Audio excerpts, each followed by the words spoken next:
ہوا یہ تھا کہ مکہ میں یہ جو 30ویں پارے کی جو صورتیں ہیں نا، تقریباً ساری ہی سوائے 2 صورتوں کے، یہ سب مکہ میں نازل ہوئی ہیں ابتدائی اسلام میں۔ ہوا یہ تھا کہ رسول اللہ صلی اللہ علیہ وسلم پر کسی وجہ سے وحی آنا بند ہو گئی، تاخیر ہو گئی، اس میں بہت دن ہوئے وحی نہیں آئی، تو غیر مسلموں نے یہ طعنہ دینا شروع کر دیا کہ ودع محمدن ربہ صلی اللہ علیہ وسلم، محمد صلی اللہ علیہ وسلم کے رب نے ان کو چھوڑ دیا۔ پہلے تو بتاتے رہتے تھے یہ نازل ہوا، یہ نازل ہوا، یہ نازل ہوا، اب تو کچھ بھی نازل نہیں ہو رہا، تو ان کے رب نے ان کو چھوڑ دیا۔ تو آپ صلی اللہ علیہ وسلم پر یہ بات بہت شاق گزری، غم ہوا کہ وحی کیوں نہیں آ رہی بھائی۔ تو پھر یہ والی صورت نازل ہوئی، والضحیٰ واللیل اذا سجا۔ اللہ نے قسم اٹھائی کہ دن کی روشنی کی قسم، واللیل اذا سجا، اور رات کی تاریکی کی قسم جب وہ قرار پکڑ لے۔ قرار پکڑنا کیوں کہا گیا ہے؟ اس لیے کہ جب رات اندھیری چھا جاتی ہے نا، تو ہر چیز اس میں ٹھہر جاتی ہے، تو ہر چیز ٹھہرتی ہے، گویا رات ہی ساکن ہو گئی ہے۔ دن میں دیکھیں نا حرکتیں ہوتی ہیں، رات کا ایک ٹائم آتا ہے جس میں سب چیزیں خاموش۔ تو قرار پکڑنے کا مطلب یہ ہے کہ اس میں یعنی یہ ایک تشبیہ ہے ایک طرح کی، کہ چیزوں نے قرار پکڑا، گویا اس رات ہی کو سکون حاصل ہو گیا۔ تو اللہ نے قسمیں اٹھائی دو، اور قسم اٹھا کے فرمایا ما ودعک ربک، نہیں چھوڑا تجھے تیرے رب نے، وما قلا، اور نہ تیرا رب تجھ سے ناراض ہوا۔ تو یہ قسموں کا کیا مناسبت ہے آپس میں؟ اللہ نے بتا دیا کہ جیسے دن بھی ہوتا ہے اور رات کی روشنی بھی ہوتی ہے، تو زمانے کے تغیرات ہیں نا، ہمیشہ ایک جیسا زمانہ نہیں رہتا۔ اللہ چاہتا ہے ایسی چڑھتی ہوئی دھوپ، اور 12 گھنٹے میں کیا ہوتا ہے؟ ایک دم گھپ اندھیرا۔ تو جس طرح روشنی کے ساتھ اندھیرے بھی ہیں، تو ایسے ہی وحی کے ساتھ خاموشی بھی ہے۔ آپ پر وحی کبھی آئے گی اور کبھی نہیں آئے گی، یہ تغیرات ہیں۔ تو وحی کا نہ آنا یہ اندھیرا ہے، اس میں روشنی نہیں مل رہی نا۔ تو جو اللہ رات کے اندھیرے میں روشنی چھین لیتا ہے، تو وہ دوبارہ صبح بھی تو لے کر آتا ہے نا، وہی پھر روشنی دے بھی دیتا ہے۔ تو اللہ نے آپ سے وحی کی روشنی وقتی طور پر چھینی ہے، تو یہ وقتی طور پر ہے، وہ دوبارہ وحی نازل کر کے آپ کے ذریعے سارے جہاں کو ہدایت کے نور سے روشن کر دے گا۔ تو یہ بڑی خوبصورت مناسبت ہے اس میں۔ اس کو کہتے ہیں قسم اور جواب قسم۔ جواب قسم کہتے ہیں جس چیز پہ قسم اٹھائی جا رہی ہے اس کو جواب قسم کہتے ہیں، اور وہ جو قسم ہے اس کو قسم کہتے ہیں۔ تو قسم اور جواب قسم میں مناسبت ہوتی ہے، ٹھیک ہے نا، کہ کوئی یعنی گویا قسم وہ دلیل بن رہی ہوتی ہے اس جواب قسم پہ۔ تو اللہ نے فرمایا سورج کی روشنی کی قسم اور رات کی تاریکی کی قسم، جب وہ چھا جائے، تیرے رب نے نہ تجھے چھوڑا اور نہ وہ ناراض ہوا، کچھ بھی نہیں ہوا ہے۔ یہ تو تغیرات ہیں جو مصلحت اور حکمت کی وجہ سے ہوتے رہتے ہیں۔ ما ودعک ربک وما قلا، اور باقی نبی صلی اللہ علیہ وسلم کو یہ بتایا کہ آپ جو غمزدہ ہو رہے ہیں، کہ یہ طعنے دے رہے ہیں آپ کو اور پریشان کر رہے ہیں، تو غمزدہ اس لیے نہ ہوں کہ یہ دنیا کی آزمائشیں ہیں، آخرت آپ کے لیے اس دنیا سے بہتر ہے۔ یعنی جب دنیا سے آپ جائیں گے تو یہ ساری آزمائشیں آپ کی ختم ہو جائیں گی۔ تو وَلَلْآخِرَةُ خَيْرٌ لَكَ مِنَ الْأُولَىٰ، اور آخرت آپ کے لیے بہتر ہے اس دنیا سے۔ آگے اللہ فرما رہے ہیں کہ آپ کا رب آپ کو کیسے چھوڑ سکتا ہے، یعنی آپ نے یہ کیسے ان کے تانوں کا اثر لے لیا کہ آپ کے رب نے آپ کو چھوڑ دیا۔ اگر چھوڑنا ہوتا تو اللہ تعالیٰ آپ کے پہ ماضی پہ کیسے کیسے حالات آئے ہیں، اس وقت اللہ نے آپ کو نہیں چھوڑا، تو اس کا مطلب اللہ آپ کا ہاتھ ہمیشہ کے لیے اللہ نے ہاتھ تھام کے رکھا ہوا ہے، اللہ آپ کو کبھی بھی نہیں چھوڑے گا۔ تو پھر اللہ نے ماضی بیان کیا، الم یجدک یتیما فآویٰ، کیا اس نے آپ کو یتیم نہیں پایا اور پھر آپ کو ٹھکانہ دے دیا؟ کیسا یتیم کہ نبی صلی اللہ علیہ وسلم کی ولادت سے پہلے آپ کے والد چلے گئے دنیا سے، پھر جب آپ پیدا ہوئے تو 6 سال کی عمر میں، بعض روایتوں کے مطابق 8 سال کی عمر میں آپ کی والدہ کا انتقال ہو گیا، تو ابا سے بھی محروم، والد سے بھی محروم اور والدہ سے بھی۔ اب اس ایسے بچے کو کون عزت دیتا ہے؟ لیکن اللہ نے انتظام کیا آپ کے دادا کے ذریعے، دادا کے دل میں محبت ڈال دی، شفقت ڈال دی، انہوں نے اپنا سگا بیٹا سمجھ کے آپ کو پالا، اور بہت خیال کیا کرتے تھے عبد المطلب، ہر جگہ جو ہے نا وہ آ کے کھڑے ہو جایا کرتے تھے نبی صلی اللہ علیہ وسلم کے دفاع میں۔ لیکن چند ہی سالوں میں دادا کا بھی انتقال ہو گیا، تو کتنا غم لگتا ہے نا انسان کو کہ میری تو نہ ماں رہی، نہ میرے باپ رہے، اور نہ میرے دادا رہے جو اتنی محبت کرتے تھے۔ لیکن اللہ نے اس کا آلٹرنیٹ ابو طالب کو پیدا کی، ابو طالب کی کسٹڈی میں دے دیا، اور جو ابو طالب آپ کے چچا تھے وہ بھی آپ سے ایسے ہی محبت کیا کرتے تھے جیسے دادا، اور وہ تو انہوں نے تو ساتھ دینے میں حد کر دی، کیونکہ انسان کو بہرحال خاندان میں کسی مرد کا، کسی بڑے کا سہارا چاہیے ہوتا ہے بچوں کو، تو وہ ایسا ساتھ دیا انہوں نے کہ انہوں نے تو جب یعنی آپ صلی اللہ علیہ وسلم نے نبوت کا دعویٰ کیا ہے تو انہوں نے اگرچہ ایمان تو نہیں لے کر آئے، مگر کفر کی حالت میں بھی ساتھ کافروں کا نہیں دیا،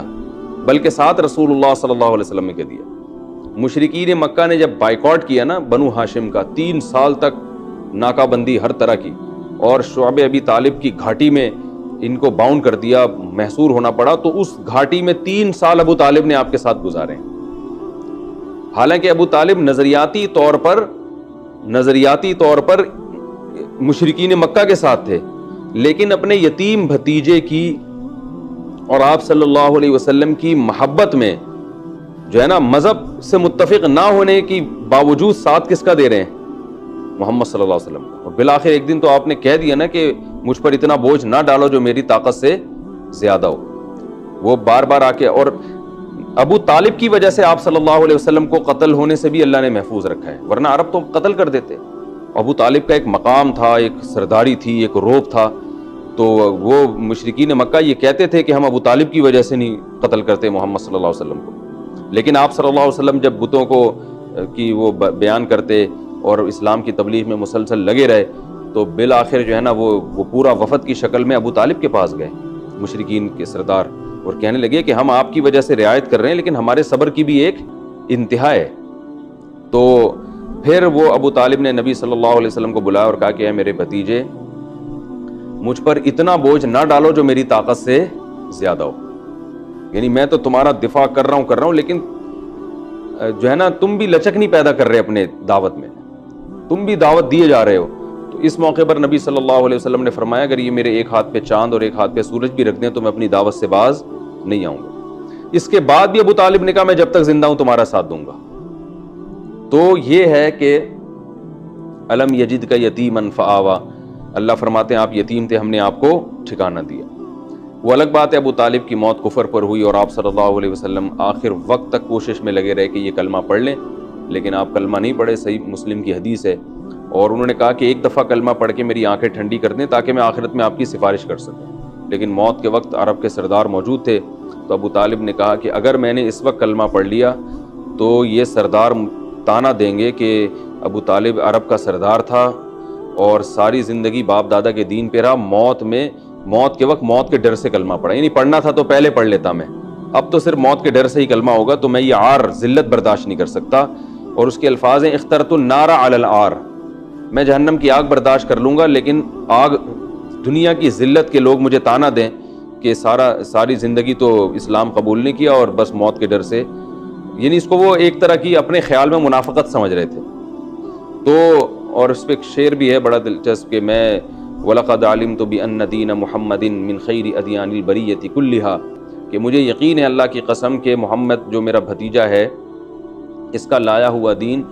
تمام دینوں میں سب سے بہترین دین ہے، کیونکہ تعلیم تو جانتے تھے نا کتنی بہترین تعلیمات دے رہے ہیں وہ، لیکن کیا ہے لولا الملامت او حدار مصبت،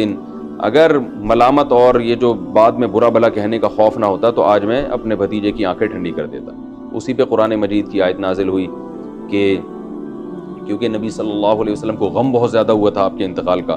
تو قرآن مجید کی آیتیں نازل ہوئیں انک لا تہدی من احببت ولکن اللہ یہدی من یشاء، کہ اے نبی صلی اللہ علیہ وسلم جس سے آپ محبت کرتے ہیں اس کو ہدایت نہیں دے سکتے، اللہ جس کو چاہتا ہے ہدایت دیتا ہے۔ تو آپ کو تو محبت تھی، آپ کے چچا ہیں اور ہونی چاہیے، تو لیکن یہ کہ ہدایت آپ کے قبضے میں نہیں ہے۔ تو یہ جو ہے نبی صلی اللہ علیہ وسلم کی کفالت کا اللہ نے انتظام کیا۔ اس سے بھی پتہ چلتا ہے کہ اللہ تعالیٰ بعض دفعہ کافر کے ذریعے بھی، کسی غیر مسلم کے ذریعے بھی دین کا کام لے لیتے ہیں، اور اور یہ بھی پتہ چلتا ہے کہ جتنے بھی غیر مسلم ہیں سارے اسلام دشمن نہیں ہوتے، ان میں بہت سے سپورٹر بھی ہوتے ہیں، تو ان کو آخرت میں سزا کم ملے گی۔ حضرت عائشہ رضی اللہ تعالی عنہ سے ایک روایت ہے، صحیح مسلم کی حدیث ہے، حضرت عائشہ فرماتی ہیں یا رسول اللہ کہ یہ جو تھے انہوں نے آپ کا ابو طالب نے اتنا ساتھ دیا اور اتنی آپ کی جو ہے وہ خدمت کی، تو کیا ان نیکیوں کا ان کو قیامت کے دن اجر ملے گا؟ آپ نے فرمایا ہاں، اتنا اجر ملے گا کہ یہ قیامت کے دن جہنم کے سب سے نچلے طبقے میں ہوں گے، لیکن اللہ ان کو سب سے اوپر والے طبقے میں لے آئے گا، پاؤں میں صرف آگ کی جوتیاں ہوں گی، تو یہ بھی بہت بڑا عذاب ہے۔ لیکن یہ کہ یہ سب سے کم ترین عذاب حدیث میں آتا ہے قیامت کے دن، کافروں میں سب سے کم عذاب ابو طالب کو ہوگا، لیکن جہنم سے نکلنا نصیب نہیں ہوگا، اس لیے کہ موت کس پر ہوئی تھی؟ شرک پر۔ تو حضرت ابراہیم علیہ السلام کے والد کا بھی ایسے ہی ہے، اس لیے ہمیں اس سے یہ بھی پتہ چلتا ہے اپنے والدین جو ہمارے ایمان پر مرتے ہیں، یہ اللہ کا بہت بڑا فضل ہے کہ کم از کم دعا کا راستہ ان کے لیے اللہ نے کھول دیا ہے۔ تو اللہ نے فرمایا الم یجدک یتیما، اے نبی کیا ہم نے آپ کو یتیم نہیں پایا؟ فآوا، تو ہم نے آپ کو ٹھکانہ دے دیا۔ تو یعنی اللہ نے بتا دیا کہ اس وقت آپ کے رب نے آپ کو تنہا نہیں چھوڑا، آپ کے ٹھکانے کا انتظام کیا۔ موسیٰ علیہ السلام کے ساتھ بھی ایسا ہی ہوا کہ اللہ نے فرعون میں حضرت موسیٰ علیہ السلام کو ٹھکانہ دیا، اور فرعون ہی کے محل میں آپ پل کے بڑے ہوئے، وہ جہنم میں اور موسیٰ علیہ السلام جنت میں۔ تو